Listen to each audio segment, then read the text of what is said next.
Hello everyone, welcome to my channel. I'm Kissy. So today I wanted to talk about I heard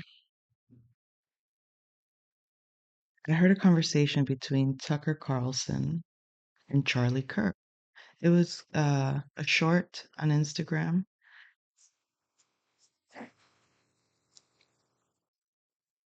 and my condolences to his family. But I was a little confused. I guess I should see the whole clip to get more context behind it. But just the one little clip, the message that was being said was he was talking about how, you know, men need these jobs that, push boundaries that are, I guess you could say more exciting or more creative or more, um, yeah, more risk taking. And then saying, but no man, he says, no man wants to be like an HR manager, these kinds of jobs. They'd rather be at a football game, he says. And then Tucker says, they're mom jobs. And he's like, exactly. Kirk is like, exactly. They're mom jobs. And then he says, because these women aren't moms, these women play mom at work because they don't have kids at home. That was kind of like a mixed message to me, but who am I but just an ignorant immigrant woman? Am a ignorant immigrant woman, so I know nothing. I am just a mouthpiece here that has nothing intelligent to say, with no rights to speak of, because I'm just an ignorant immigrant woman.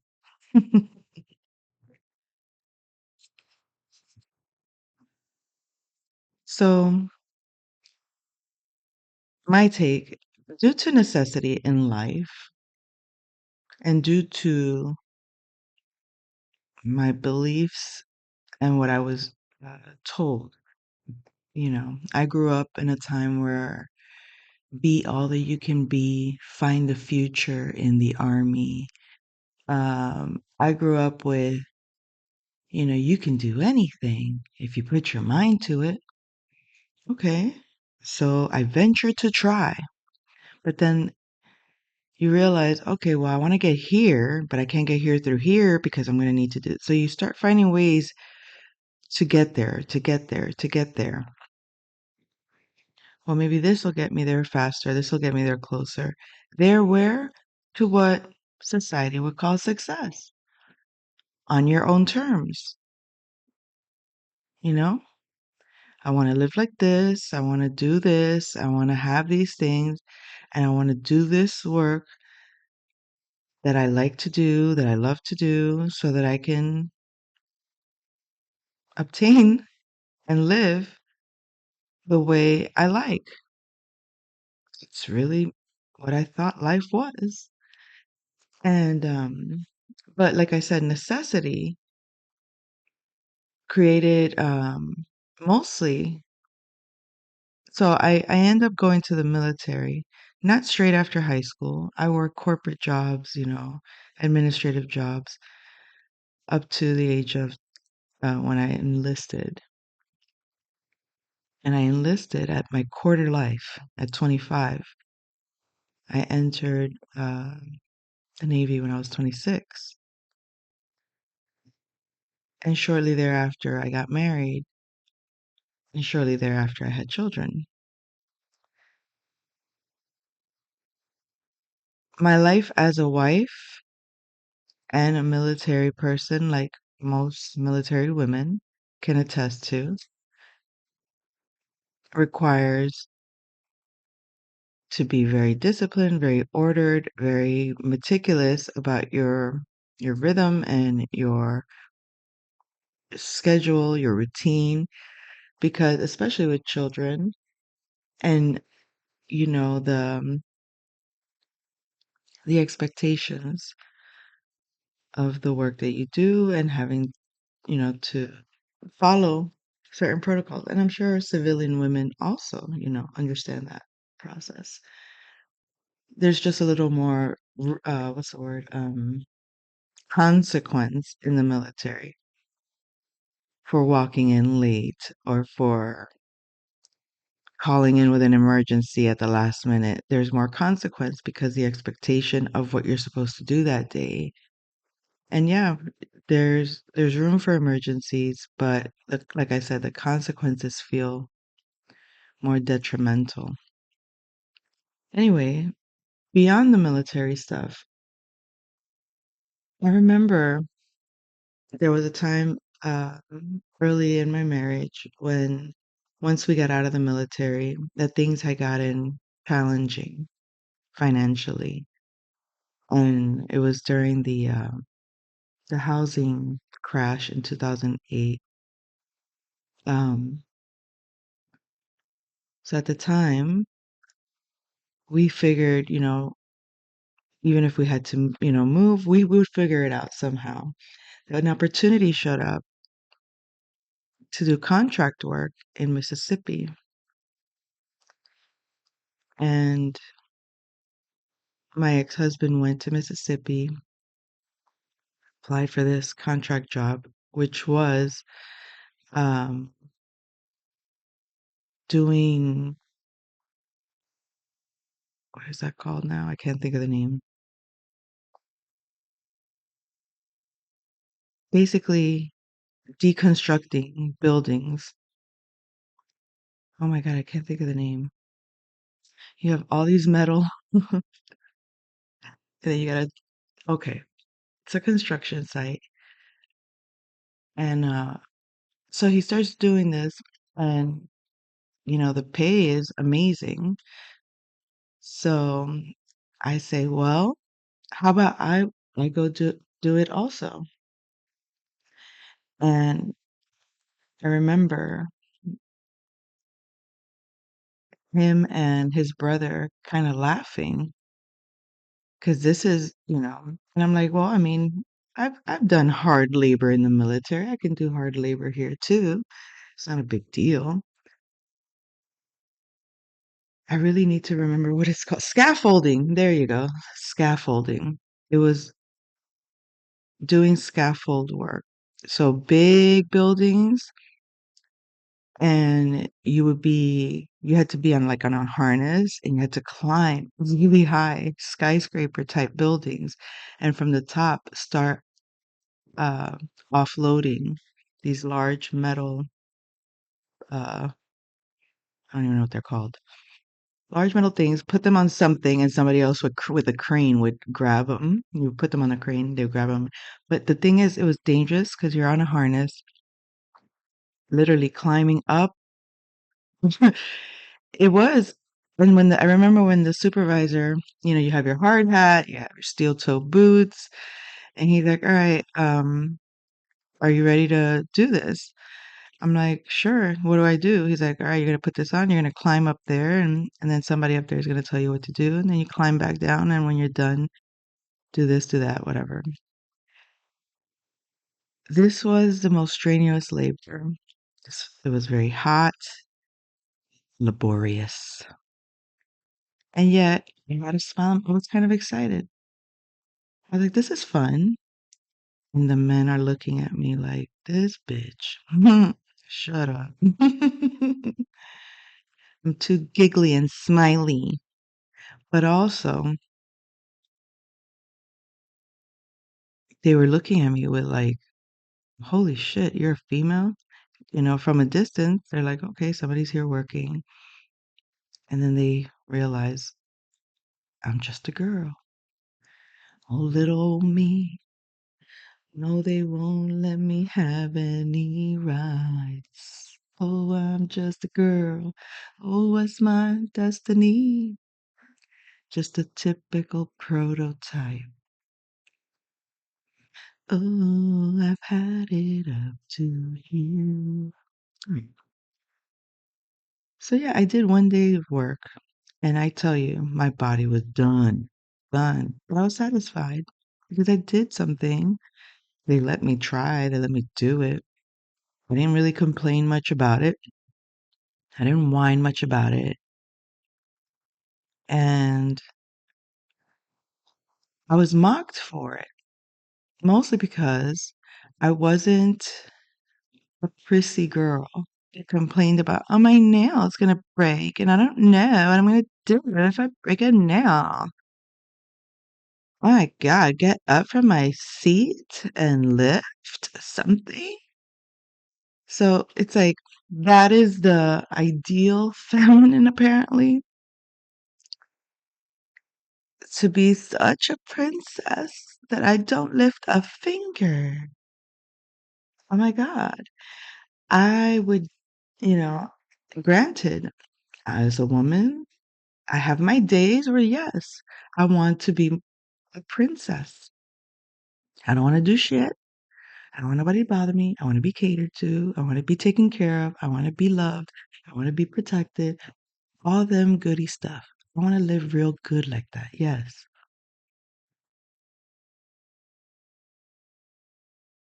But I don't want to feel that if an opportunity came that I could try something exciting, that I could try something different, that I can prove, not necessarily prove to myself, but challenge myself. I like challenging myself. And can I keep up? Can I do what you do? Anything you can do, I can do better. I can do anything better than you. No, you can't. Yes, I can. No, you can't. Yes, I can. No, I can't. No, I know I can. I can't compete with a man in sports. I can't. Well, some I can. Trust and believe. Trust and believe. Yes, my voice, by the way, I have a sore throat, and therefore it's deep. I embrace my evil. I must, because apparently I'm too sweet and nice sometimes. To some, I look soft, and to others, I look like a beast. I'm just a dog. Arr. So I've gotten used to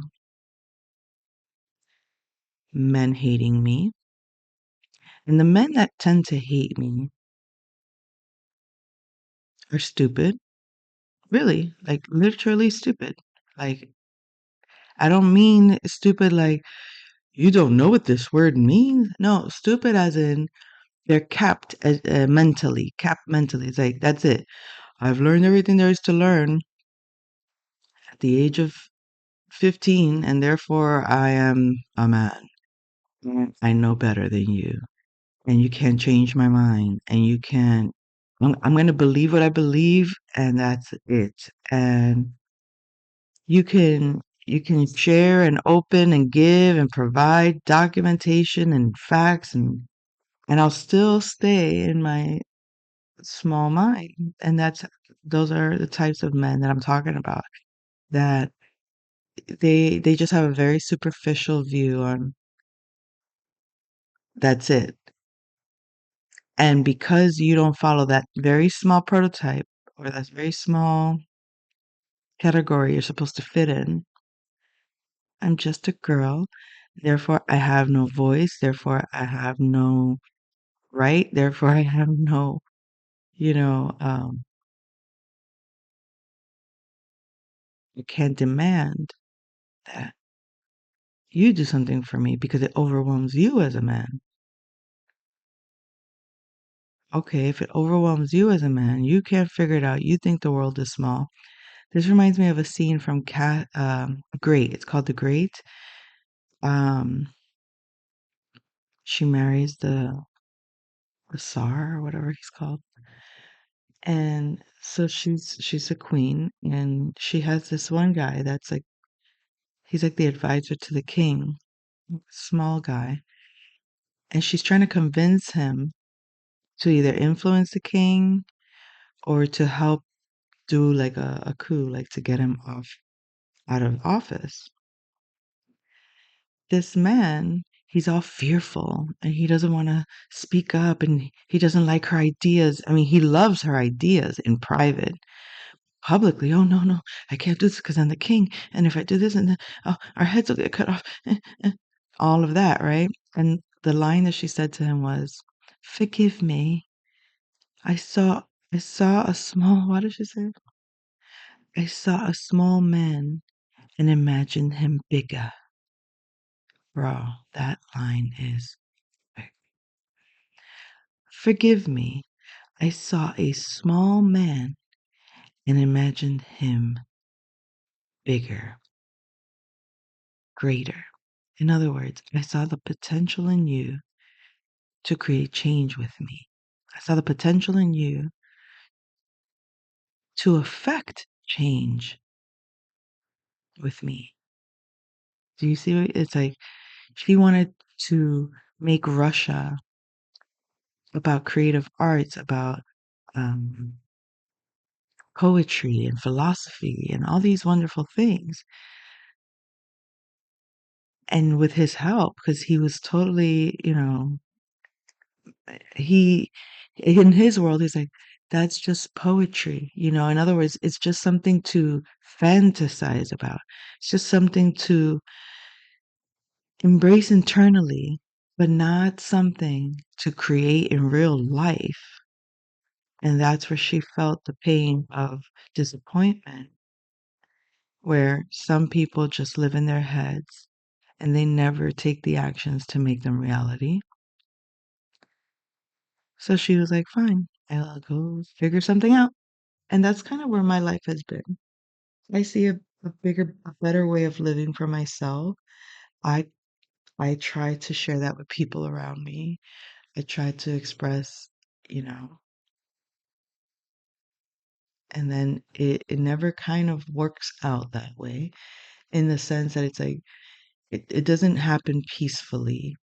It goes to live the life of peace and love that I believe we can live amongst ourselves in a home, amongst ourselves in our neighborhoods, amongst ourselves. We can really have a beautiful. But the thing is,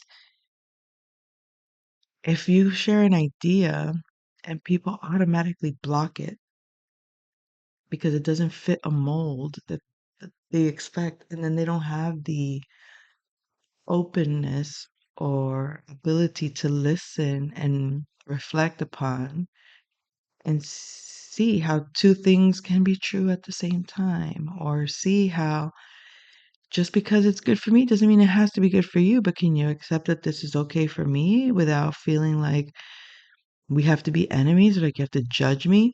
This goes with everything. What I've realized is that this is a very black and white world. It just is. For the most part, it's a very black and white world. Yeah, superficially, people get along. You can go to social events. You can go and, hi there, and be polite, and people can be polite, but get into a real conversation about things that really matter. Talk about love and marriage. Talk about what success is. Talk about your political um, stance. Hold on. Excusez. Excusez-moi. Not talk about your political stance like, I'm Democrat, I'm Republican. No. What are your true views on in life? What is what is just and fair in your view? What is unjust and unfair in your view? And that alone can start wars. And that alone creates enemies. That alone creates things that you would be surprised. Like, wow, really? I mean, maybe you wouldn't be surprised. I get surprised because I'm like,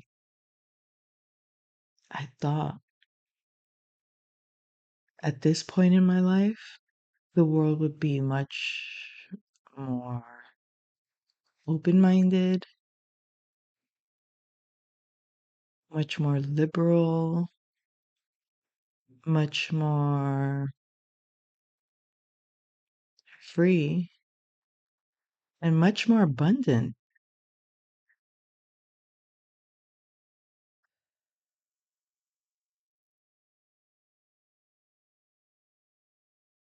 But it isn't everywhere that way. And that's so sad. It is sad because I guess the only thing that it's a defeatist way of being, or I guess you know what happened there, honestly. It feels to me like me saying I don't uh this is literally where my life kind of changed. I was expected to be capped, basically to be limited and and just be content with, well, you have a spouse, you have a house, and you have this career. Be happy, period. And it's like, okay, well, when things change, meaning when the career takes you off balance, that you cannot focus on what you're building, which is your family, supporting the members of your family adequately, supporting yourself and the members of your family adequately without being kind of pulled too far into demands of a career, that becomes a challenge. So then it's like, then you expect something has to shift. Once we have a family, something has to shift. Well, maybe one of us, listen, one of us, I didn't say, well, I should. No. Well, then one of us needs to primarily do this at home with the children, and someone else, of course. He's like, well, I'll do that. And I'm like, well, fine. But then that became too challenging to the point that it's like, well, if you're not doing it, how about we do a little switch here? You take care of the kids, let me go and do that. Because what's the other alternative? All of a sudden, because you're too tired or you're limited or you know what I mean? Like I'm supposed to then what? Sit there and we all die because you're tired? No. What does a family do? Okay, you're tired, I'll take over. Let's go. And that's where the abuse comes in. I'll go, I'll do what I got to do. Now there's a resentment. I'll go, let me handle it. It looks like I'm trying too hard to make you look bad. No. The fuck? I'm supposed to let my kids starve? I'm supposed to live in perpetual fear and anxiety because you can't do something?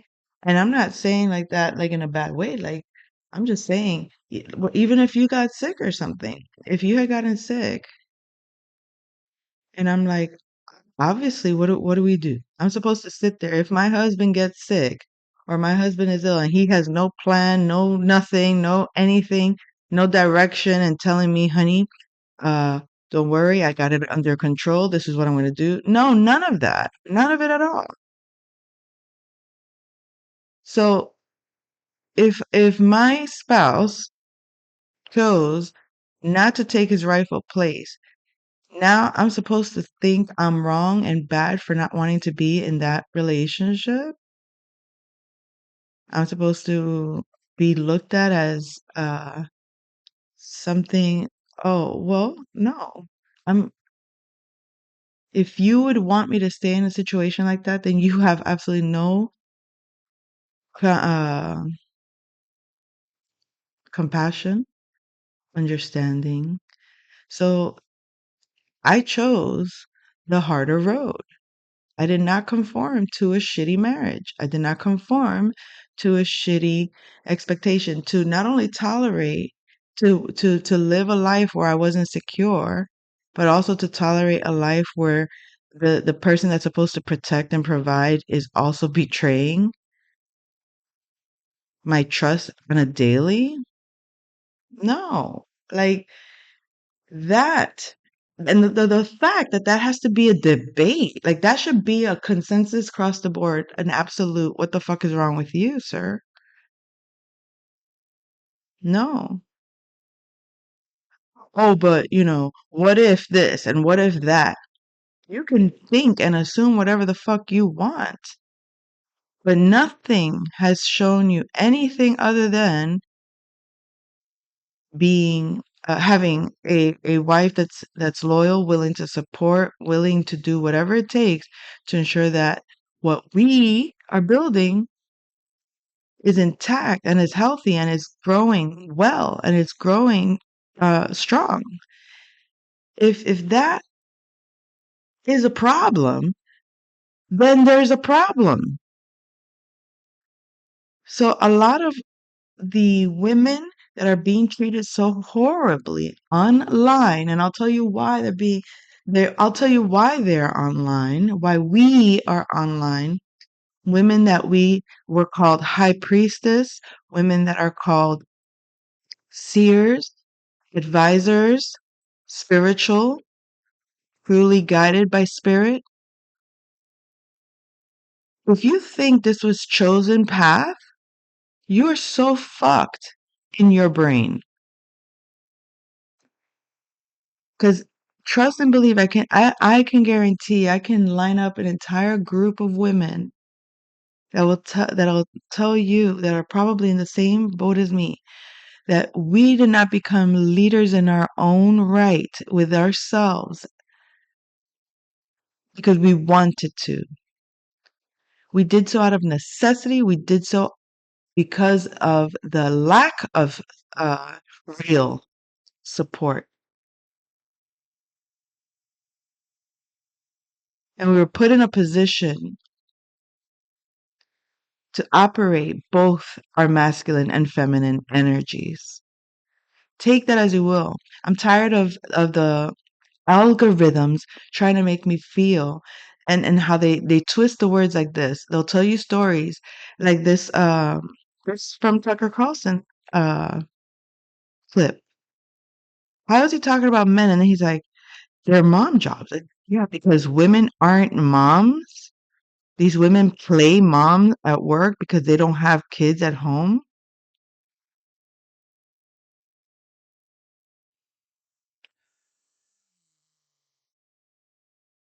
The inversion of switching roles of mom, when they're talking about women, they're really talking about men. When they're talking about men, they're really talking about women. That kind of thing that they're doing also online, scrambling shit, trying to switch the roles,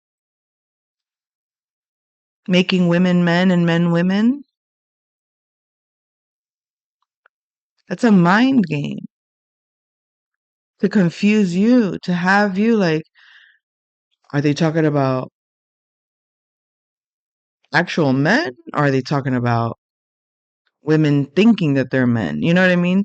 And it's like code words, code communication. And when you see it, it's all you see is a bunch of bullshit. That's what online is. It's a bunch of people. You have a bunch of people just throwing out their opinions. You have a bunch of people trying to understand other people's opinions. And then you have a group of people throwing out the most crazy shit out there just to get people to talk and share their opinions so that some other group of people can see what the algorithms show. This many people go this way, this many people go that way, this many people believe like this many people believe like that. The demographics are here, the demographics are there. It's okay. So it's a whole experiment online. But then you go into the real world with some fucking screwed up worldview because your brain got scrambled online. And the worldview would be we shift your reality. And an example of that would be I didn't have a poverty mindset despite coming from poverty. I had a wealth consciousness, and all it took was meeting one retard, one stupid ass, broke ass, or douchebag online with a very malicious intention behind it of manipulation to just uh, get me in a state of mind of that, only to create chaos in my reality, just a chaos that I didn't. It's like, let's test your chaos survival skills. It's like, for what then? All right, I already proved I got the chaos survival intact. I've been had it before you came along and tried to fucking play with it. Oh, you think you can do tolerate what we had to tolerate? This is the evil big brothers. Oh, oh, you think you're a man like us? You want to be challenged like a man? Let's prove your manhood. I said, bitch, I'm not asking to test my manhood. But if you're gonna test me on my mind, go ahead. I can outsmart you too then, if that's the case. Don't play stupid. And it's not even that. It's not like I'm even trying to compete with a man. Is that there are men that try to compete with me in real life. I'm not just somebody here online talking, making up stories like because they're interesting or fun. I'm talking about my ability to live the life that I choose to live. And then the algorithm will show, oh, you thought you had rights? You're just an immigrant, ignorant woman. That's the message they keep throwing at me. Be an ignorant immigrant woman or else consequences of death. Oh, okay. Oh, okay. Well, I guess I'll just sit my immigrant ass down and be dummy and be exactly what you want me to be. Let's see. Hey, guys. Let's see what the masculine is thinking. Oh, he loves you, girl. Mm-hmm. Oh, girl, look, communication is coming right now for you. Yes, this is Aaliyah. Oh my God, look, he doesn't want things to be over with you. He's a boss man. He's gonna have you living so great. Yeah, he's communicating with you right now. But yeah, he's got value. This man's got status. And girl, he could work it. Oh my God, look, he's not doing it with nobody else, just so you know, because he values and loves you. Yes, he is not in a partnership right now. This man has big dreams for you guys. He has studied you on the down low, feminine. Okay? Look, he doesn't want you to work feminine. He sees you as independent, but he wants to make you look independent. He wants everybody to know that you're an independent leader in your own right and that he supported that. Okay? He flooded you with the information you needed so that you can show the world that you are that you are balanced, that you are a whole person. Okay, I can do that all day, every day. I can gas you up all day, every day. I can come here and read you cards all day, every day, and be a ditzy woman that doesn't know anything. I'm just talking about my consciousness. It's just the things in my imagination. I'm just hearing things in my head because I'm just weird. I have like a, disorder. That's safe. That's the safe route for them. That's a safe route for them. Yeah, we'll let you be on air as long as you look crazy and as long as nobody really takes you seriously. We know deep down what you're saying. We know how deep you're speaking and how wide of a collective is influenced by this information that you carry, that you speak, that you know. But we're going to pretend that you're just a wee ignorant immigrant woman. Crazy at that.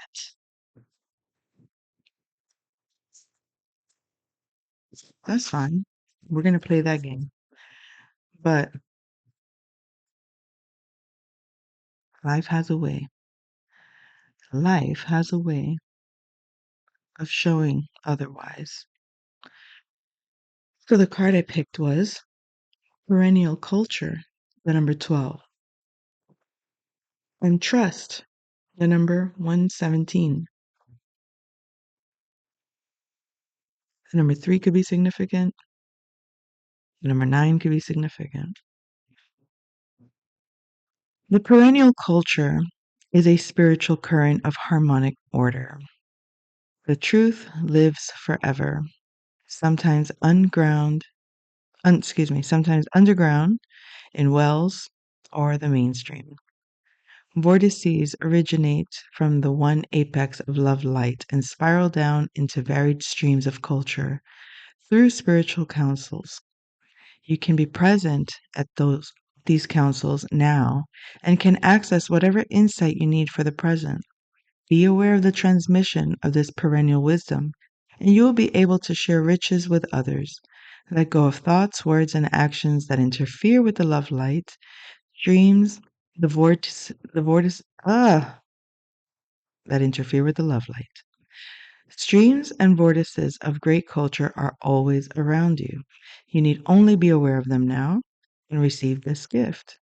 Whether in conversation, gardening, or music, this sharing of spiritual transmission is culture making. Visualize and feel perennial culture as a transmission of wisdom from your spiritual ancestors through you. Culture says access and transmit perennial wisdom. Change transient, short term, selfish values to wholesome values that empower you to be a leader to future generations. Affirmation: I drink of the stream of perennial wisdom and transmit its nutrients to those I meet. The next one is trust. Now you need to trust the unknown, the invisible aspect of the universe. Notice how the universe works quite well without your doing anything. People come and go, events happen, the grass continues to grow in summer and die back in winter. Trust comes from the heart knowing that all is well. The universe plays. Sometimes you may be in difficult circumstances, but when you trust the deeper core of your being, you move through without unnecessary suffering. Trust yourself to know what you need to know when you need to know it. There are countless levels and dimensions of reality that we don't need to know. Let go of any defensiveness that comes from feeling you need to know everything. This is self defeating. You are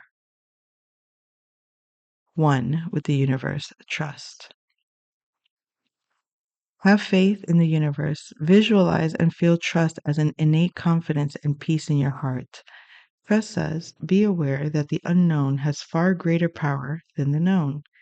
Change doubt to the certainty that the unknown source has a capacity to regenerate all things. Know that all is well just as it is. The affirmation is I let go of controlling and trust my inner being and the cosmic interactions. There it is. So, the problem with feeling this vibe or being in this state of mind isn't personal. It's not a problem personally to do this. I can be in this state of mind. The problem is that when I am in this state of mind, when I do mind my business, when I am in trust, when I am just doing my life and enjoying myself, meaning trusting my inner guidance and living that life, does it have to come with all the challenges it comes with?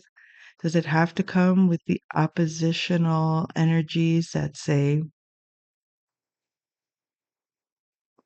that, like everything I just said, instilling fear, very dualistic, you have to do it like this or like that? It's like, is that part of the spiritual process or is that man-made chaos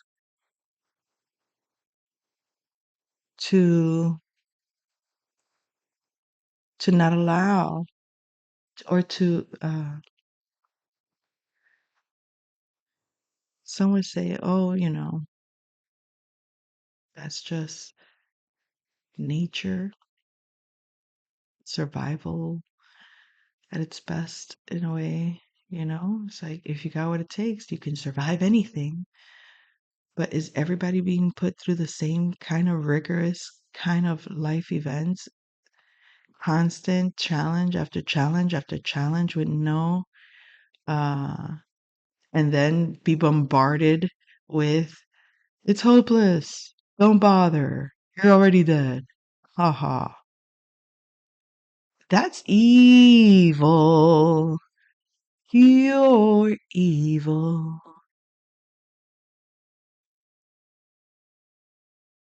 When you look at it from that standpoint, like, why are you trying to stop me from growing? Who are you? Who made you in charge of that? Who said you have a say in my direction and my growth and how quickly I can grow? Like, what's your problem?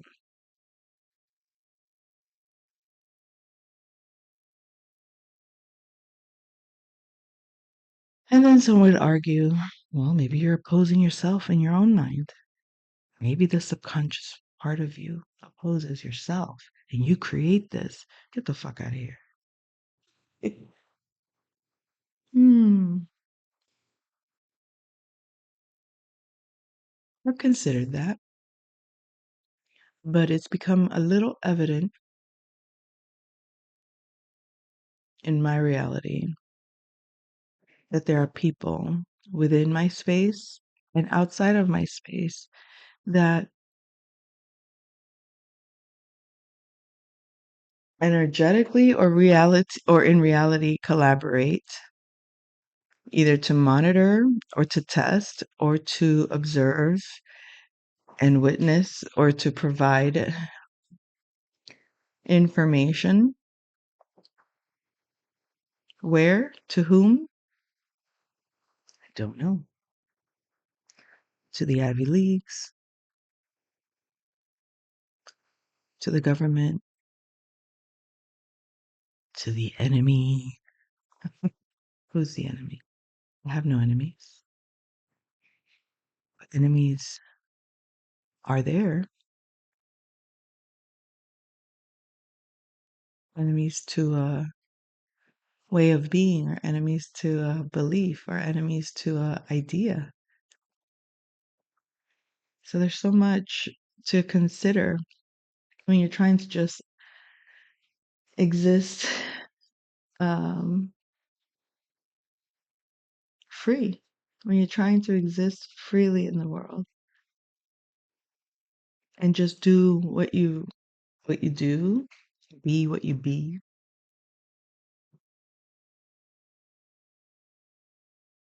And when you want to go above the expectation of those that seem to think that you cannot or should not evolve past where you are, you should not get the things you want because then it would mean that you could do something somebody else can't. That's disruptive. So instead, we're going to make it look like you're useless, worthless, inconsequential, and and or crazy, basically,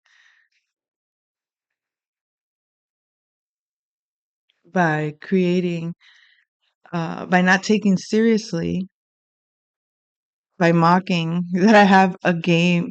Oh, look at her! What did they post? They posted a thing of Jennifer Gardner playing with her friend's game board, and she was looking at her little characters, kind of like the way I do this, you know. Oh, here's Gemini and Sagittarius. Oh, it looks like I'm just playing a game board with Aquarius and Leo. Oh, look, I'm just wasting life with Virgo and Pisces. Oh, look at me with Aries and Libra. Just doing our thing. Oh, Taurus and Scorpio. What are we up to?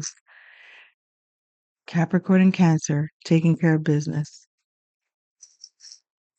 I'm crazy, but I'm just crazy, rambling, psychotic that can't determine symbolic language, that can't provide rational thoughts to what these things hold and what they mean. And just like life, when you throw them up to chance, when you put them in chaos and you allow a story to be told, truth comes out. Motherfuckers.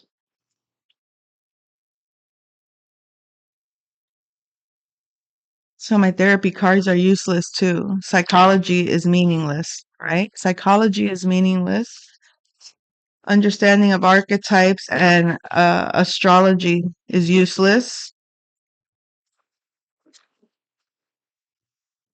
Deciphering symbols of life, the wheel of life, everything to do with our emotions, everything to do with our passions, with our spirit, everything to do with our thoughts, everything to do with our material body and our health. Those things are meaningless and useless. Those things are of the devil, right? Life is of the fucking devil. That's what they want us to believe. Life is of the devil because you're speaking about gods and, oh, the church. What fucking church? What fucking church says? What fucking church says? Give me a church that has fucking done real God work, which is not to have prejudice, not to put personal interests over the interests of humanity. Oh, but guess what? Those values are, they're gonna fuck up our monies. So that's why we control all these things so that when people like you, little radicals, come along that want to mess up what we've created to benefit us and not everyone else, we can't have that. I mean, hasn't this been the story that they have fed us for eons?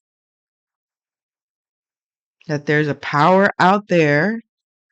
The moment you challenge them, they'll find ways on this end or that end to destroy you.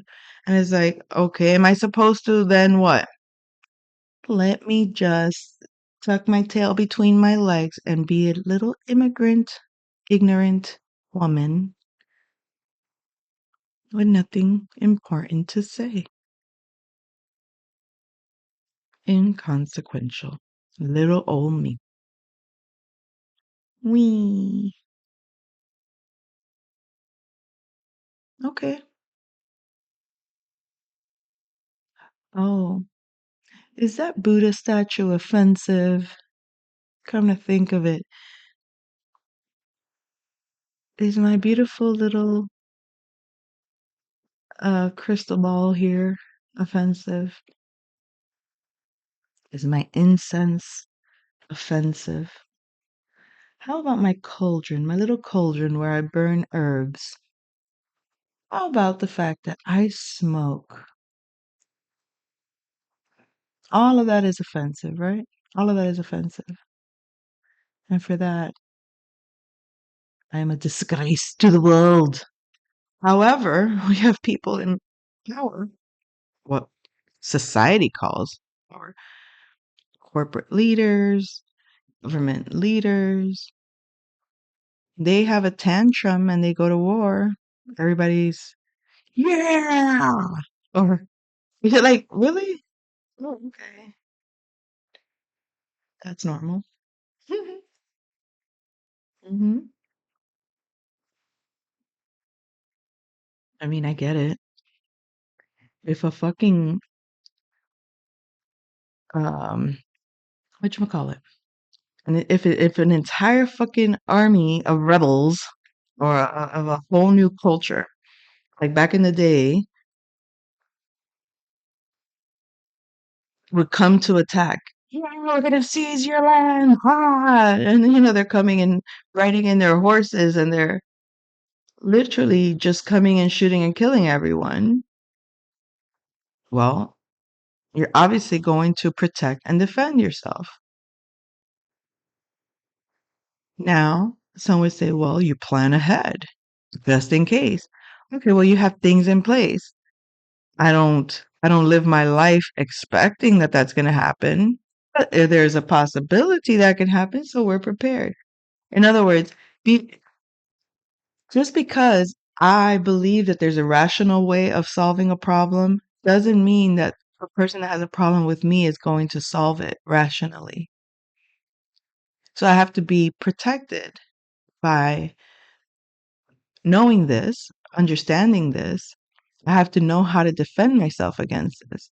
It's like when I went to go I think I told the story already online. I went to go resolve an issue my daughter was having with a friend turned enemy, turned gossip at school, turned into a whole bunch of, you know, bullying my daughter.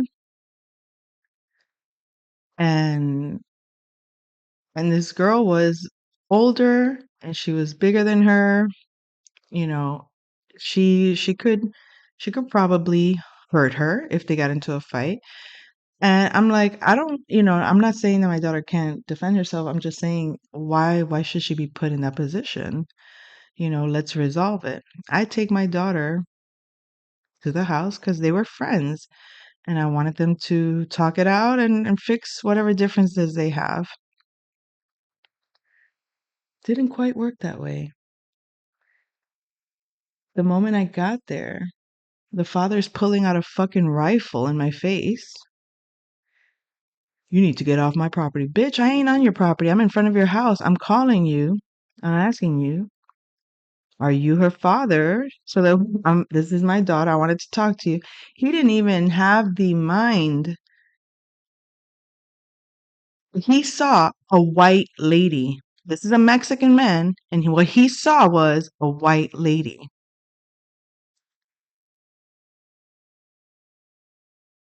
And when I went up to him, I'm like, excuse me, sir. Hello? He's ignoring me. What am I supposed to assume? Either he's deaf or doesn't understand or is ignoring me because he thinks I'm a gringa. So I talked to him in Spanish. Permiso, señor. Excúsame, señor. ¿Puedo hablar con usted? Sir, can I speak to you? Hello, sir? This motherfucker decides to say, I speak English. How do you say it? I'm not fucking deaf. I speak English. Well, you fat midget fuck. If that's true, then why the fuck you act like you don't hear me? I didn't say that, but I thought that. And I said, well, sir, I'm calling your name and I'm trying to get your attention so we can I'm outside the gate. He's inside his front yard. And I'm like waving. Hello, sir? Hello? Sir, excuse me. And he's standing there acting like he don't hear me. He's like right there. Permiso, señor, ¿me oye? ¿Puedo hablar con usted? I ain't deaf, I speak English. Then you fucking fuck. Why are you acting like you don't like that's supposed to be a power move? Mind you, yay high, yay big. Looking like a fucking Oompa Loompa slash what do you call those little from Dorothy, the Wizard of Oz? The Munchkins. Looking like we're here from Munchkin land, motherfucker. No, and then I'm like, meanwhile, I'm trying to have this interaction with him. His skanky ass daughter comes towards the car and starts banging on the window, asking my daughter to get out the car. So now I'm like this. I'm trying to like, sir, what the fuck? And I'm like, yo, what are you doing? And then my daughter then is like, what? My daughter just says, you know what I mean? Like fucking dogs, get out. And now she wants to fight. Because obviously she's not going to stay quiet. Somebody's banging. She's trying to get her attention. It's not going to help me saying stay in the car.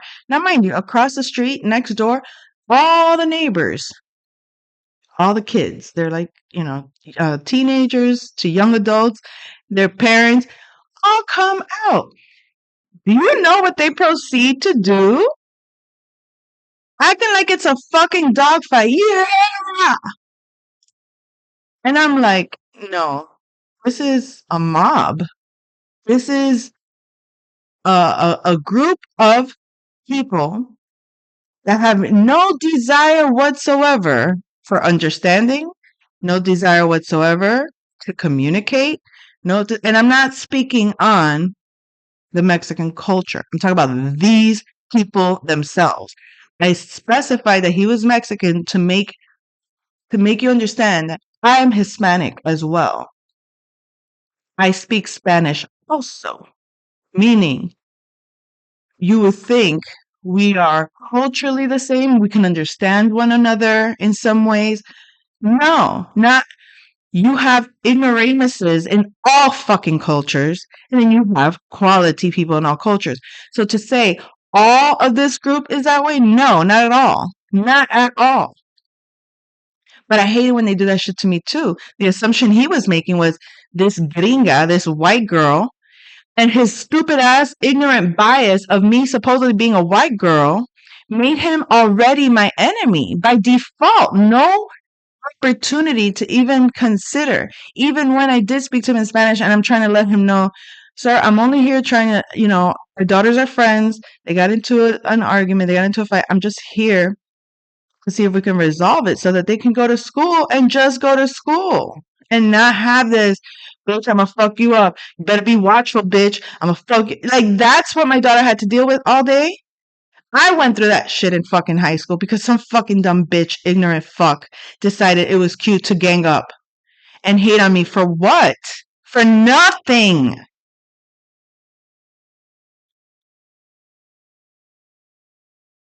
But then you see what the fucking ignorant ass, and then I haven't even told you all of it. While these people are doing all this, I have to concern myself that this motherfucker comes out with a fucking rifle. He pulls out a rifle. Like if I'm a threat, he's allowing his daughter to like literally they're about to like fight and everybody's screaming and they're it was a horrible scene. Then the woman who I think is the mom comes out from next door. Turns out it was like the girl's older sister. My daughter told me after the fact. And I'm thinking she's coming. I'm kind of like all, frazzled because I'm thinking like any mother, we gotta put a stop to this. What the fuck is going on here? This bitch comes out cursing at me, talking shit about my daughter. Or, like literally coming to fight. I'm like, did I miss something here? Did I fucking miss something here? Are these people like, this is how you act? No, no, no, babe. It gets worse. And I'm looking at her and I'm like, ma'am, do you see? And meanwhile, I'm talking to them. I'm like, Jasandra, get back in the car. Get back in the fucking car. Let this bitch, don't even entertain this hoe. And not because I was afraid, but because it would not be a fair fight. Why? Because there's an entire fucking mob of this fucking fat bitch's friends that would jump in and intervene and destroy and probably kill my daughter if I would have let them, and kill me along with it and my son in the fucking car, freaking out.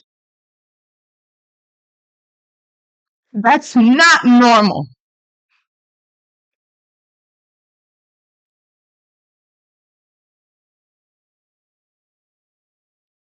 So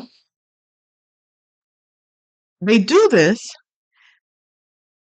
and I'm like, I'm really trying to like just mitigate the whole thing. Trying to get my daughter to just get in the fucking car. Trying to get this bitch to shut the fuck up. Trying to get this motherfucker not to fucking pull a gun on me. Trying to get the fucking mom to shut the fuck up and stop fucking egging it on.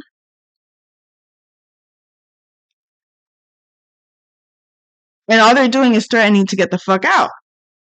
And I'm like, bro, when all of a sudden I see the girl run. All I hear is my daughter screaming because apparently the girl like started to run after her, put her on the floor. Like I said, this is a big cow bitch. Okay? I'm not lying. I'm not exaggerating. You want pictures? I'll show you pictures. I don't give no fucks. She's a fucking cow. Her whole fucking family. This skank ass hoe is on top of my daughter. I decide, fuck you motherfuckers. I'm gonna go grab this bitch, take her off my daughter. Conscious enough to know she might be a minor. But I also know that my daughter told me she was like repeating like the grades. So she was older. Even though she was in high school, she was possibly over 18. Therefore, she's already an adult. I could kick her ass legally versus I can't kick her ass legally without consequence. I got to consider all these things. I'm a single parent taking care of my children. I have to be mindful. I can't be put behind fucking bars, but I would be put behind bars for protecting my family, for trying to do the right thing for my family. But they would justify it. I know this is how they operate. It seems like the people that are in the wrong always find a way to manipulate the system and claim victim. Well, she came over here.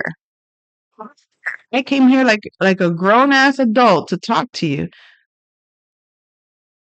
thinking that I mean this is the same this same person that I picked up from her house with her boyfriend to take them out for my daughter's birthday. So it's like I'm not, I'm thinking our families are friendly. Our families can be friendly. Fuck, I was wrong on that. So when I go to get my daughter, the girl off of my daughter, all I feel is a fucking clack clack clank in the back of my neck. I don't know what the fuck she hit me with.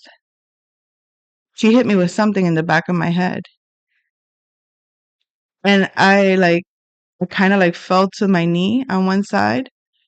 And everything in me was to just throw myself on her and destroy her. But then I had to realize, I'm like, that move, if I do that move, what ensures that that man wouldn't have shot me and my kids dead right there? And that those people will all lie just to make it seem like I was the aggressor. So it's not cowardice on my part not to destroy that bitch. It was protecting my children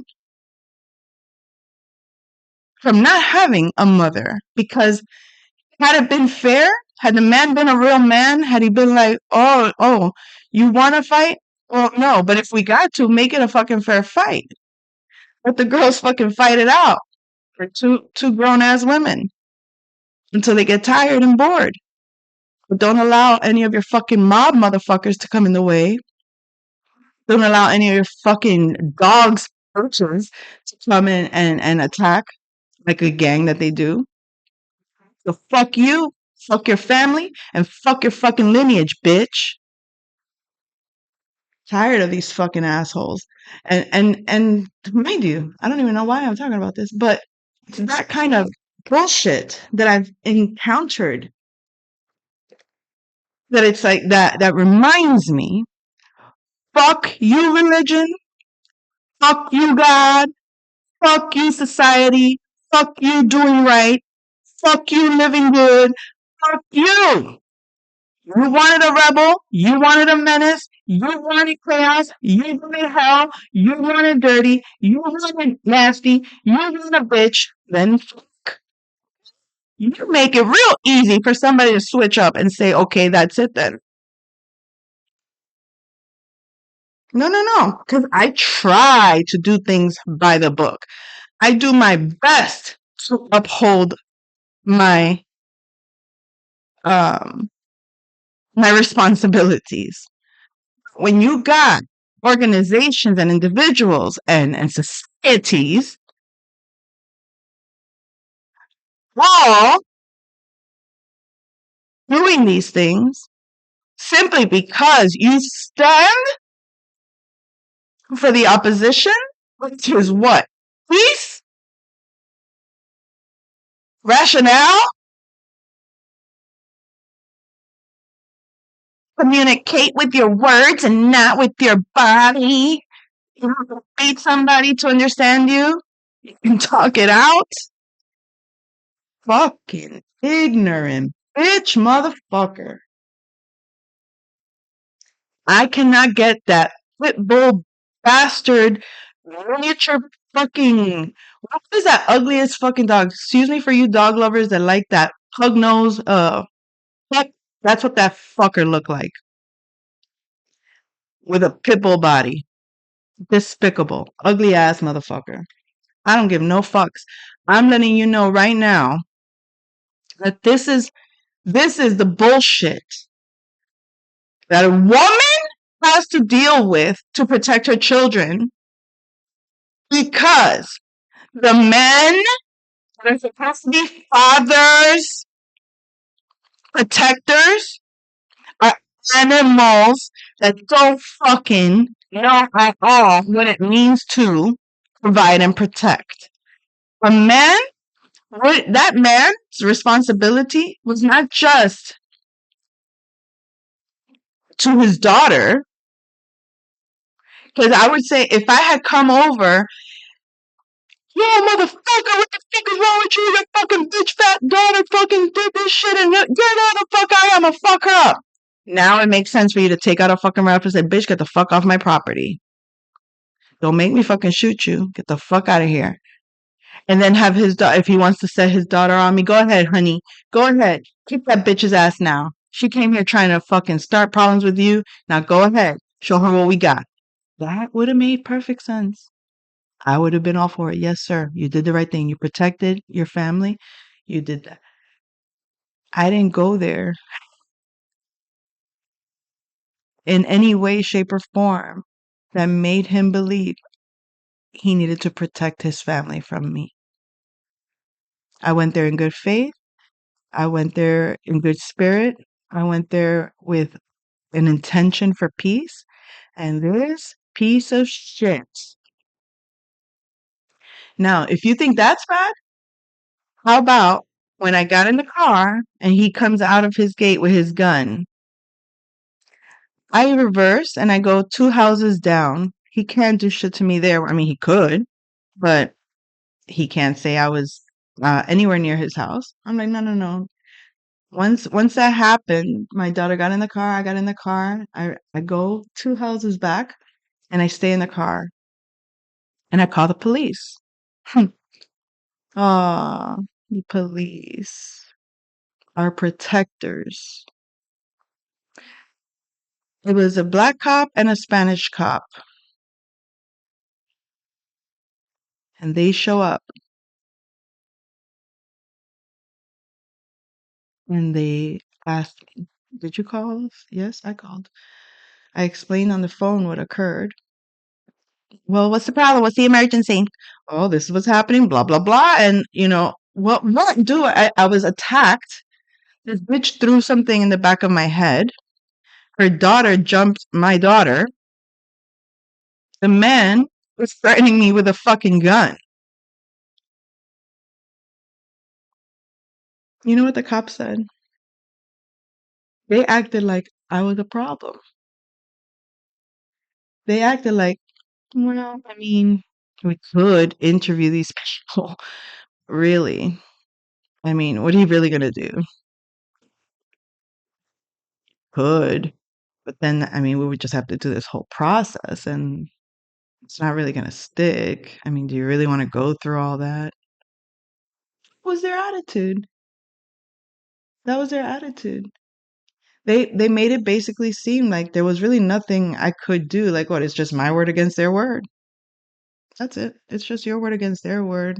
What, you really want to waste our time interviewing all these people? You really want to do all that? And I'm just like, Do I really give a fuck to have a court battle with these motherfuckers to prove a point that they're animals and that they need to be shown this is not the way? Do I need to do any of that? And then my life force energy goes into a battle that I really don't choose. I didn't choose to go into battle with these motherfuckers. I just came to resolve a conflict between two fucking teenage girls. And that's what the fuck?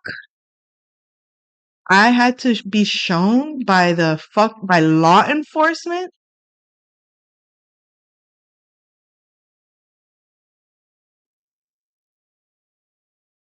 Disgraceful. Disgraceful. The ease with which they turn a blind eye and allow for this to continue. The defeat in the system is so pathetic. It's so pathetic. There's really nothing we can do. This is across the board. It's like they throw these blanket statements. Well, that's just the law. Well, that's just the rule. And none of it is to the favor of the citizen. So mind you, this this is how it works. If my daughter decides to be a shitty student and skip classes all day, they will do what's called a truancy notice. Your daughter's been absent. That means she's eligible to go to court and face a judge. But you think it's about her? No, it's about me as a parent. You as a parent, why are you not forcing your daughter to be in school every day? It is her job to be in school every day, and you have to make sure she does it. Okay. Hey, daughter, go to school every day. Stop skipping, because I'll be damned if I have to go to court and face a judge for you, right? You would think that that suffice. You would think that that's enough for her to decide, well, I'm not going to get my mom in trouble with the law. Let me go to school and avoid the judge. No. Dear old continues to do whatever she wants. And so now what? So now what? When the school calls me and says, your daughter's absent again, what they're really saying to me is, control your child. And I say to them, okay. So I'm letting her know she needs to go to school. She's technically legally an adult. I'm telling her, go to school. What would you have me do? And it's come down to this. So what you're asking me is to put her on a leash, bring her to school, sit down next to her, and make sure she sits like a dog and follows the rules every day. And I have to do this. I have to do this. Me, the parent of an 18-year-old, have to do this every day because that's what it would take. I would have to force her. But why? Why not just, instead of coming to me and telling me, okay, and threatening, you know what I tell them? I say, what's your next step? You don't want to send her to the principal? Okay, then drop her out. You don't want to send her to detention? You can't manage the school discipline? Why are you coming to me? After so many times that you see that this child doesn't want to do what the fuck you like, if you can't discipline her in the school, you're not going to get me to force her. Because I don't have it in me to play warden of a jail cell. And she's a little too fucking grown to be forced into anything. And it's her consequence. It's her life, right? If she's stupid enough to fuck up, or if she's smart enough to not give a fuck, either or, it's her choice. I have a choice to take my life and keep enjoying it, or to become a warden for a school that says I'm supposed to control her, otherwise, we're going to continue to threaten you. It's like, it doesn't work like that. For me, it doesn't work like that. It's like, well, drop her out. What do I care? But no, now when that threat doesn't work, Now I have to provide documentations that show that she's a student with that she's attending school. Otherwise, they threaten benefits that belong to me to be taken away. And then I say, well, you can't take away the benefits that come to me, but you can remove her from any benefits if she doesn't comply. I don't give a fuck what you do with her. If she doesn't care to comply, then do whatever you gotta do. But that's with her. Why are you involving me in this shit? Why? Oh, because she's my daughter. Well, then either she's my daughter and she's not an adult, or she's an adult that has her own mind and her own consequences. I mean, that's how I grew up. My mom didn't have to go and speak out for me and do things for me like that. If I had homework to do, they came to me and, Kissy, this is your homework. Oh, you didn't do it? Your consequence. They talked to me directly. And I understood the assignment, so I did it. Otherwise, I took my consequence. Very little interaction needed to be had with my parents. But now all of a sudden, the teachers don't deal with the student. They defer to the parent, everything, like little fucking tattletales or babysitters, too afraid to take control of the classroom. And I don't blame them because the system doesn't support the teachers either. And then you got parents like that fat fuck motherfucker that when you're doing the right thing for their child, which is to educate them and telling them get off your phone, you can't be doing this shit. You're supposed to be focused. You're supposed to be here to learn. You're supposed to be here to challenge your mind. Oh, you don't feel challenged? Well, let's see. Let's test you and see that maybe, okay, you want to claim you're a genius and you're not being challenged? Well, then let's challenge you. But you can't claim to be a genius and that you're bored at school because you're not challenged. And yet, the moment you're given a challenge, you fucking fail. You fall apart. You want to play victim. You want to act like I'm just get the fuck out of here. Like they don't even do damned if you do, damned if you don't. Is the way that they operate. So it's like nobody wants to take accountability. You have children that defer to the parents whenever things get hard. You have parents that defer to the school when things get hard, schools that defer to the parents when things get hard, parents that defer to the government when things get hard, governments that defer to the parents when things get hard. And then what are you left with?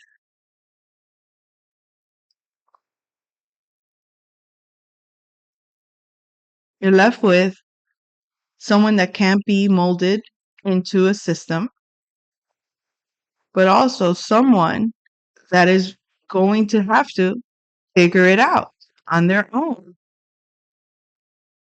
It's not about, oh, go learn. It's like, wait, do you understand the bigger consequences of you doing this? Because granted, you can say, I don't need school because I'm going to do this. But are you doing that? Are you actually doing the thing? And if you are, great. Then you don't need school and you're doing the thing. Thing, what is the thing? The thing that society says you need to have in order to get the thing. And the thing is what? To be self sufficient, to be self supporting, to manage your life, to be able to support yourself, to be able to have a decent existence on your terms, to be able to live a life that is productive in your own way. But when you have systems in place that don't allow for that, systems in place that make it challenging to even attain those things, and it's like they're forcing you into an operating system that isn't to your benefit at all. And then they wonder when things really get chaotic. Because right now,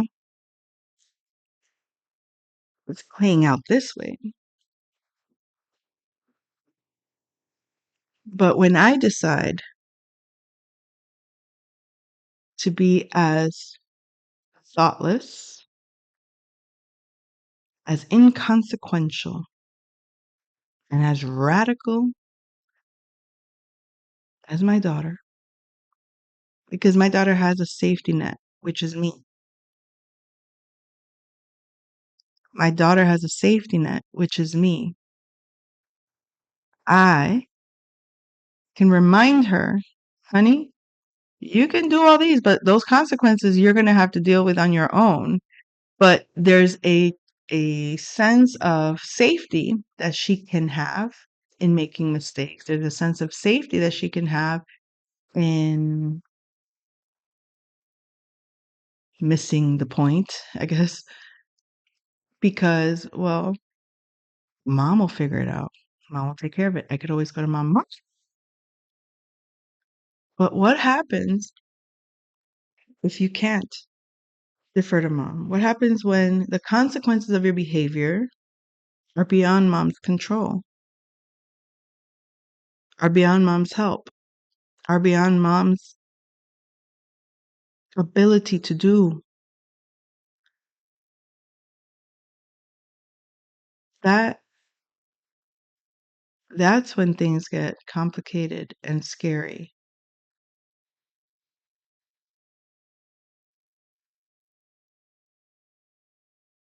because now you have to figure it out. Now you have to think. Now you have to strategize. Now you have to have resources. Now you have to know who to talk to. Now you have to know who can help. Now you have to know how to get out of whatever you got yourself into. I can warn you all day and say, look, what you're doing is taking you here and it's going to make it challenging there. And then what happens once you're here in this situation with all this added onto it? It's like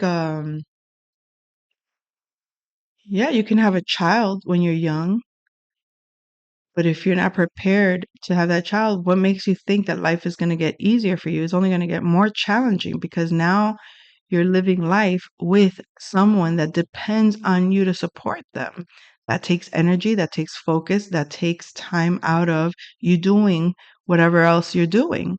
So if you're trying to be a provider and you're also being a protect, you're ensuring that your child or your children are safe, but they're doing things out of your hands that jeopardize their safety. You can't you can only do so much to protect them from certain pains or certain realities that are challenging. Like all of that issue with my daughter and the fight, it could have been avoided. She didn't have to come to me and be like, "Mom, giving me a hard time at school," and she keeps texting me, and then the girl that she's fighting with, her boyfriend texting me, like involving me as a parent. Here I am trying to be a hands-on parent, like take care of situations directly. Hey guys, they're comfortable talking to me. They're comfortable, all her friends have always had like an open door policy with me. You guys can talk to me about anything. Yet, conveniently for them, when they feel like I'm being too much of a parent, they can act a certain kind of way. And it's like, wait a second, don't forget who the fuck I am, bitch. We're not friends like that. Don't play in my energy. Don't play with me like that. If I'm here to support you and help you, don't come playing stupid around me like that little boy did. Yo, da da da da da. I'm not, listen, don't act like I'm one of you. Don't act like I'm at your level. Like, I call his mother and I said, let me tell you. I mean, she was such a beautiful lady too. She was very sweet. I said, ma'am, are you his parent? Oh, this is, whatever. Kids are friends. She's like, uh-huh. Do you know his girlfriend? She's like, yes. I'm like, do you understand the severity of how she is affecting him and what she is causing and what she is doing? Are you aware of what your son is involved with right now? And I'm not telling her this to get him in trouble. I'm telling her this to protect her son. He's and because you could tell he comes from a really decent family. He's not prepared. He wasn't prepared. And let me tell you, well, I'm not even going to go into the details of that relationship dynamic, but let's just say, luckily they broke up, and he's happy elsewhere. My daughter's not friends with that girl anymore, whatever. But when I talked to the mom, she had concerns of her own. I merely validated them based on the dynamic that she had with my daughter and the things how she was behaving with my daughter. And I guess, I left it up to the mom. I said, I'm not trying to interfere with your parenting or anything, but I thought you should know. This is what's going on. This is how he's involved because he was acting like a little bitch. I told her he called me and he's like acting like he's about to fight me, talking to me like I'm a child. No, that doesn't work. Like, since when? And oh my God, did she ream him for that? She handled business. And good. Because I would never allow for my daughter to do some bullshit like that. Don't ever like one of my favorite things to ask these motherfuckers, anyone, would you do that? Would you like that shit to be done to you or yours? If you're a man, would you like that to be done to your mother, your wife, your daughter? If you're a woman, would you like that to be done to your father, your husband, your son, your sister, your brother?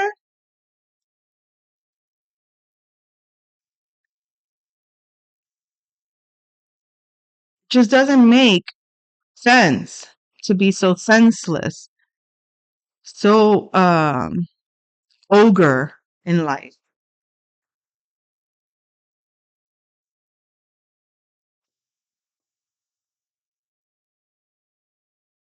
And I think people become accustomed, little by little, they fall into those things, become more and more normalized.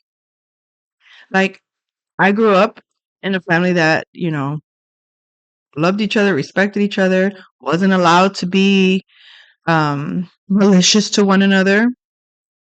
Not to say that, how siblings are. Siblings fight and argue and can be cruel to one another. But for the most part, there's love there. And when you go and you meet other families, you meet other people, and you realize that not all families operate in the same way. Not all families care in the same way, protect in the same way, nurture in the same way.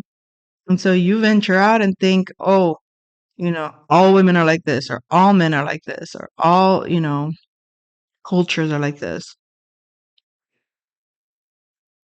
You don't realize sometimes you could fall into other people's dynamics. And instead of quickly noticing, like, these standards are much lower than mine, let me just get out, you fall into these darker patterns, but you're like trying to, like, arguing the wrongness of it. You're calling out the wrongness of it while still being in it, thinking it's going to fix or change, hoping it's, that they're going to just see the light in that moment. Like me trying to rationalize with this man. But, sir, you understand that our daughters, like, I'm guessing that on some level, you wouldn't want this to be your child, that your daughter and your wife go to someone else's neighborhood and that happens to them. Like, I mean, trust and believe. Without your fucking rifle, bitch, I could fucking destroy you. Without your rifle, I could destroy you. Maybe you could kick my ass. But if I was like you, believe that my mob will destroy your mob.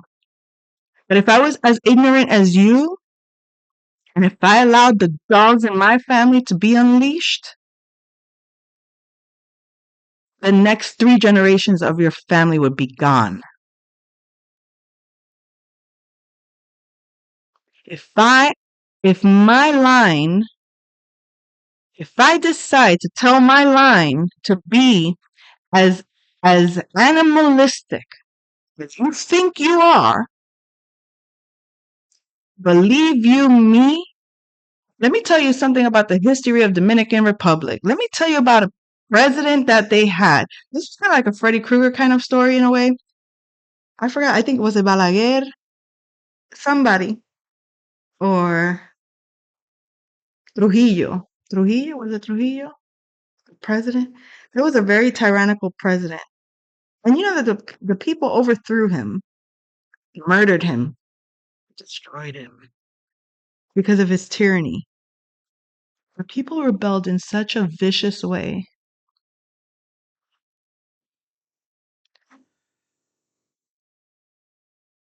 You don't hear those things in the history books. Maybe in DR they talk about it more. But these are stories that have been passed down through my family line. They let me know how it really went down and how things go down. I'm sure it's in the history books, but not a lot of people care about the history of certain places. Especially in the United States. It's like the only history they give a shit about is their own. And then they teach you histories of countries that came before them that were more powerful, apparently. And then they don't want to talk about the little countries that can destroy them. I'm talking about. I'm not being specific here. I'm just talking about like in families like this, like that little midget man. I swear to God, for a while I had, and it was weird because I remember having had a dream of somebody that looked a lot like him. That when I saw him, I'm like, is that the guy from my dream? Did I see that fucker in my dream before? But it's not even specific about him. It's like I don't know what the fuck. Like it was an energy or it was just an archetype. But yeah, like just because there's a choice not to be vile like that doesn't mean that can't be. And that's sad. Like to me, it's sad that some people want to push that out of people. That people want to see that come out of people, but it's like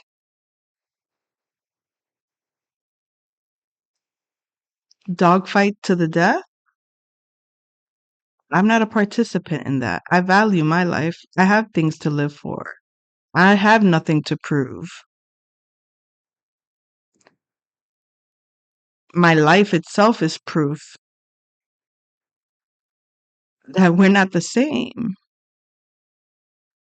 That just because you're in a human suit doesn't mean you're not an animal. You look like one, you act like one, you can't even talk. You're an instinctual being that operates the moment the little hairs on your back go up in fear, you go on attack mode. You don't see what's in front of you. You just see a sexy ass white woman in front of you. And all of a sudden you're intimidated, you little midget fuck.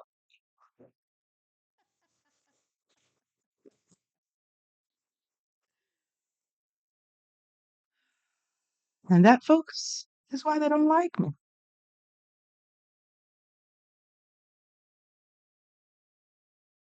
Because on the one hand, I'm right. Second hand, they can't do shit about it other than prove what they are. Exactly what I said they are. And that's it, folks. I'll come back with another message when I'm ready. Bye.